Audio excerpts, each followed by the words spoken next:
Demek darsimizni yangi C# script yaratishdan boshlaymiz. Buning uchun demak script folder create new C# script player progress deb nomlaymiz. Player progress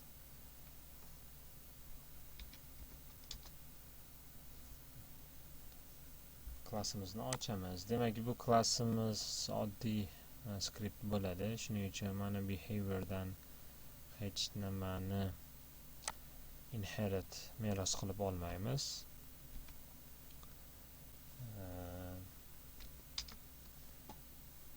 Void start metodlari ham kerak bo'lmaydi hozircha.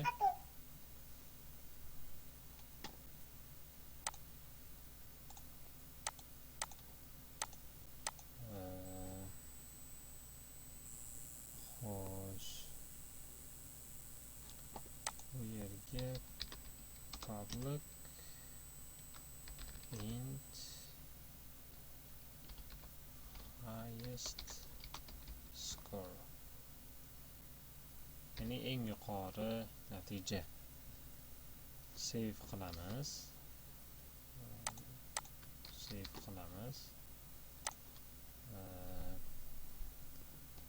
Ya'ni Ctrl S, endi esa data controller scriptini ochamiz. Buncha ochilgan edi. Game controller ekan. Data controller script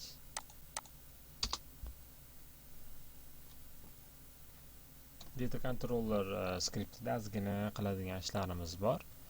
Ya'ni hozirgi qilmoqchi bo'lgan ishimiz highest score saving, ya'ni eng yuqori natijani saqlab turishlik. Game'lar o'chsa ham, ya'ni game'ni o'chirib qaytadan kirganimizda eng yuqori natija saqlanib turishligi kerak. O'sha ishni amalga oshirmoqchimiz hozir.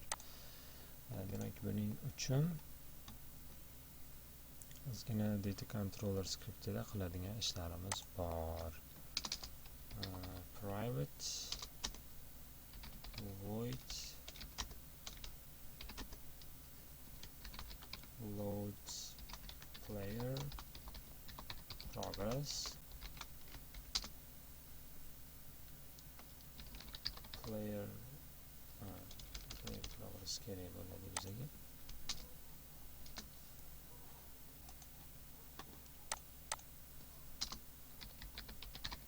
Private player progress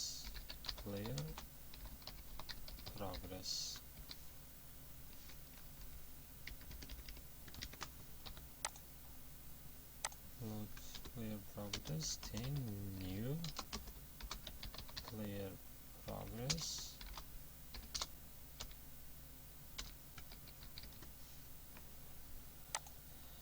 demak player progress klassini instansi, ya'ni obyektiga aylandi bu kod orqali.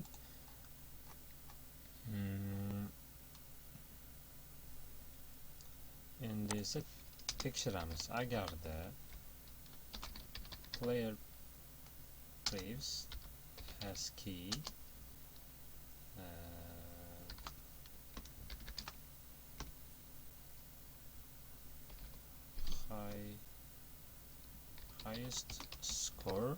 highest score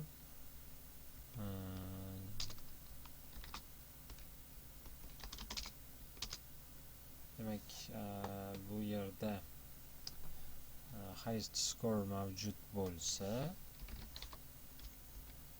player progress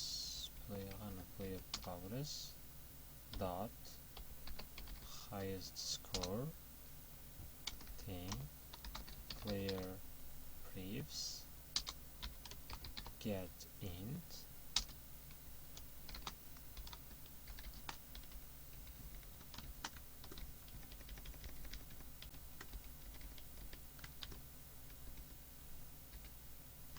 save qilamiz. Demak, o'sha player prefs klassida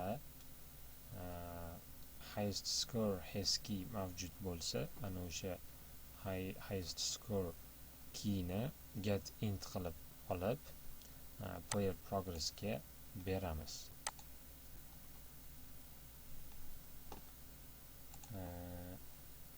Va buni load player progressni biz startda chaqirib qo'yishimiz kerak bo'ladi.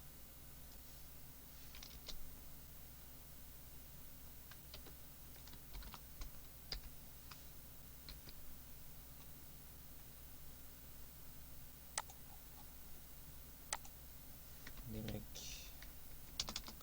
yana bitta metod yaratamiz. Private void save player progress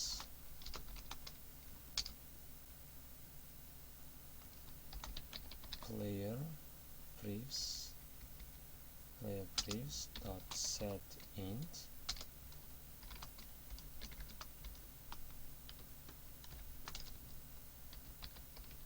highest score player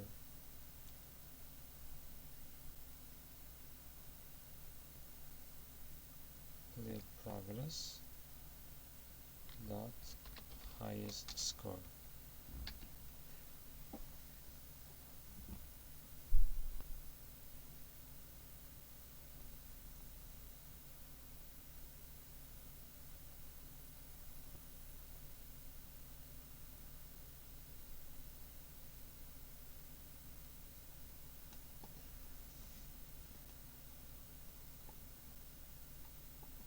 Demak, load player progress metodida eng yuqori natijani oldik. Save player progress kichkinalar bo'ladi. Save player progress metodini ichida esa o'sha eng katta natija, eng yuqori natija, ya'ni high scoreni, eng yuqori natijani high scorega berdik. Bu yerda oldik, bu yerda berdik.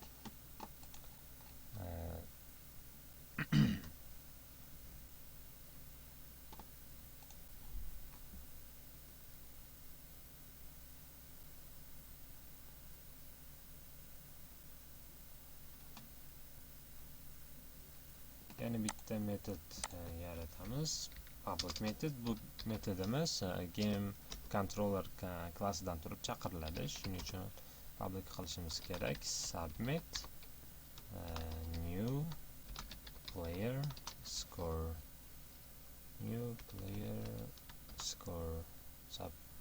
submit new player score to'g'ri. Bu qayerdan submit qilib oladi, ya'ni qayerdan qabul qilib oladi desak, bu metodimiz game controller klassidan chaqiriladi. Shuning uchun ham in new score degan valueni bu game controller klassidan submit qilib, ya'ni qabul qilib oladi.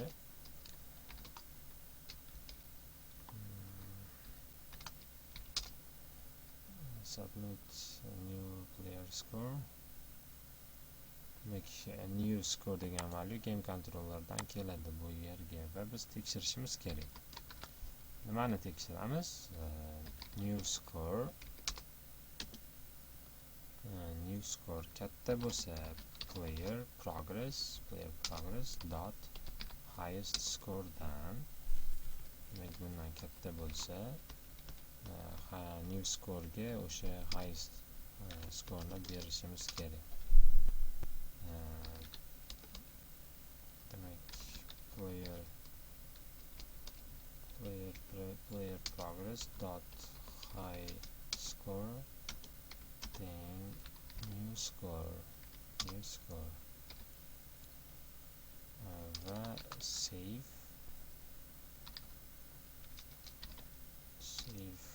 save qildik, ya'ni bu metodni chaqiryapmiz.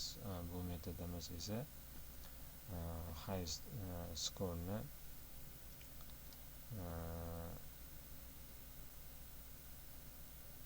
ya'ni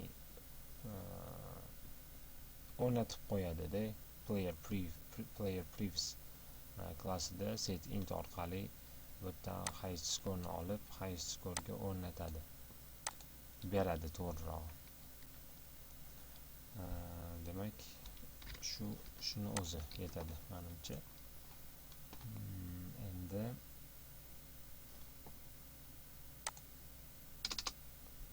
Endi game controller klassidan qachon bizga eng yuqori natija kerak bo'lsa, o'shani ham chaqiradigan public method yaratib qo'yishimiz kerak bo'ladi. Int bu yerda get highest player score, demak return player score, player progress highest score semicolon, ya'ni nuqta virgul. Qachonki bizga eng yuqori natija kerak bo'lsa, game controller klassida biz shu metodni chaqirgan holatda eng yuqori natijani olamiz. Bu metodimiz return tipli metod va int tipli value qaytaradi. Save qilamiz. Endi esa game controller klassini ochib, ba'zi kodlarni yozishimiz kerak bo'ladi. End method, end round, qana end round. Demak, data controller, the submit, get player score berib yuboramiz. U data controller klassiga boradi-da, submit player score da mana o'sha eng skor kattami yo'qmi o'shani tekshirib bizga natijani aytib oladi. Demak, tekshirdik. Player score'ni data controllerga jo'natamiz. Bu bilan player score'ni eng yuqori ball ekanligini tekshirib olishimiz kerak bo'ladi. Buni qildik. Endi esa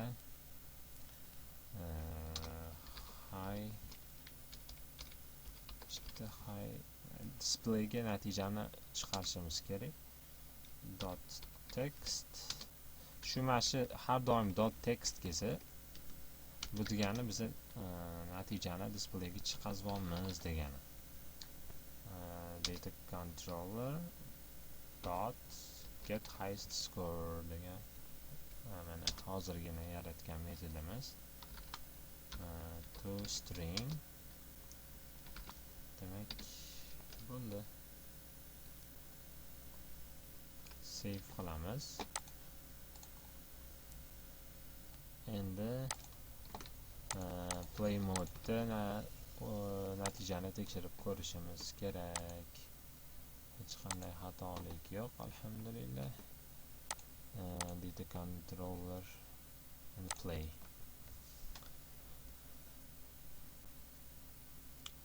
Quiz game start. Lines are coronavirus true or false? Yeah, true again. Rabbits are coronavirus false. Is on land. Mana high score 20 bo'ldi. Endi men bundan chiqib ketaman. O'yindan chiqdim. Ya'ni o'yinga qaytib kirdim. Bu safar hamma javobni noto'g'ri beraman. So false, true, C. High score 20. Aslida hech qanaqa ball yig'madim, lekin avvalgi oldin o'ynaganimda 20 ball yig'ganman. O'shani hamon ko'rsatyapti. O'yindan qaytib kirib chiqib ketgan bo'lsam ham. Aynan shu narsani biz qilmoqchi edik va buni qildik. Ya'ni high score saving. Buni nima bilan qildik? Player prefs klassi orqali qildik. Player prefs klassi ko'pincha mana shunaqa datalarni saqlashda ishlatiladi. Ya'ni bugungi holatdagi kabi har doim shu holat bizga kerak bo'lsa, game o'chirganimizda, qayta kirganimizda biror bir datani save qilib qolish kerak bo'lsa, saqlab qolish kerak bo'lsa, mana shu klassdan foydalanamiz har doim. Endi ikkinchi qiladigan ishimiz JSON fayl formati orqali datalarni player datalarni text fayldan chaqirib olish kelish bo'ladi.